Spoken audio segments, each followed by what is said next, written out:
अभिशप्त वस्तुएं और मुसीबतों का दौर। कभी कभी बड़े शौक से खरीदी गई चीज भी आदमी को माफिक नहीं पड़ती। वह चीज खरीदते ही व्यक्ति के लिए मुसीबतों का दौर शुरू हो जाता है और कभी इतना भारी पड़ता है कि उसे अपनी जान तक गंवानी पड़ जाती है। अभिनय क्षेत्र में हॉलीवुड की उभरती नौजवान प्रतिभा जेम्स डीन के मामले में भी ऐसा ही हुआ।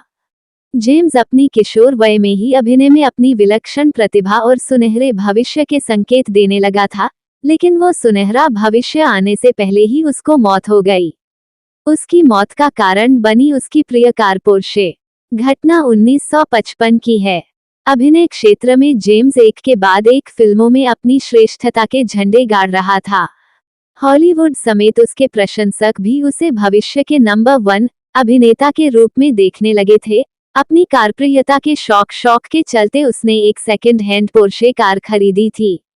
उस कार का पिछला इतिहास क्या था, ये तो किसी को मालूम नहीं, लेकिन जेम्स के पास आते ही उसका पुर्जा अभिशप्त हो गया।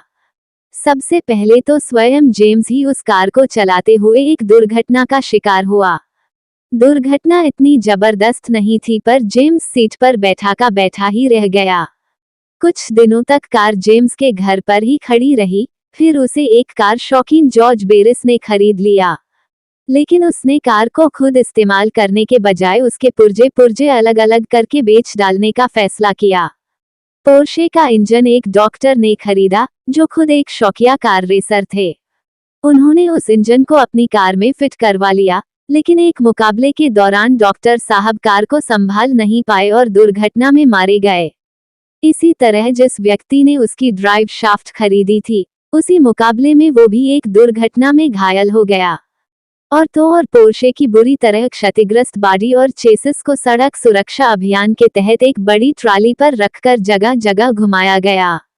लेकिन विडंबना ये रही कि हर जगह कुछ न कुछ हादसा होता रहा।